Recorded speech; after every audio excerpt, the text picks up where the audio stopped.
Si vous suivez l'actualité boursière ou que vous surveillez le prix de votre plein d'essence, vous entendez ce nom tous les jours, le Brent. Le Brent est l'une des principales boussoles des marchés économiques mondiaux.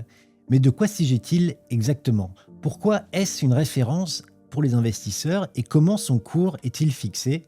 On va vous expliquer tout ça. Le Brent n'est pas une simple appellation commerciale. À l'origine, il s'agit d'un gisement pétrolier bien précis situé en mer du Nord entre l'Écosse et la Norvège. Son nom est d'ailleurs un acronyme des différentes couches géologiques du bassin, Brom, Rannoch, Etive, Ness, Tarbert. Aujourd'hui, le terme Brent englobe un mélange de plusieurs brutes issus de différents champs de la mer du Nord, le BFOET, Brent, Forties, Osberg, Ekofish et Troll.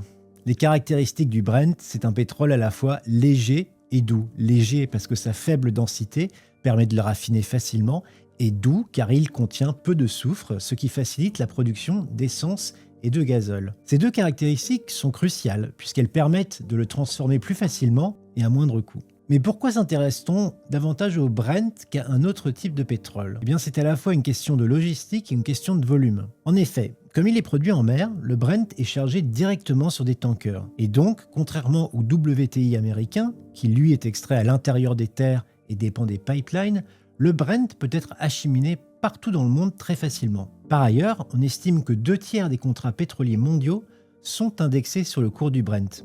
Autrement dit, que vous achetiez du pétrole en Afrique ou au Moyen-Orient, son prix sera souvent calculé par rapport à celui du Brent, ce qui en fait donc un indice de référence. Le cours du Brent est coté à l'ICE, Intercontinental Exchange, à Londres. Il s'exprime en dollars par baril, sachant qu'un baril équivaut environ à 159 litres. Son prix fluctue selon 3 grands facteurs: l'offre et la demande, la géopolitique et le taux de change. Alors premièrement, l'offre et la demande. La santé de l'économie mondiale, particulièrement de la Chine, dope la demande, tandis que les quotas de l'OPEP régulent l'offre. Géopolitique.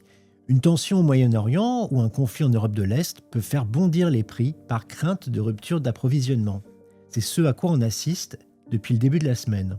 Et enfin, le taux de change. Le pétrole se payant en dollars, une variation du billet vert influence mécaniquement le pouvoir d'achat des investisseurs européens.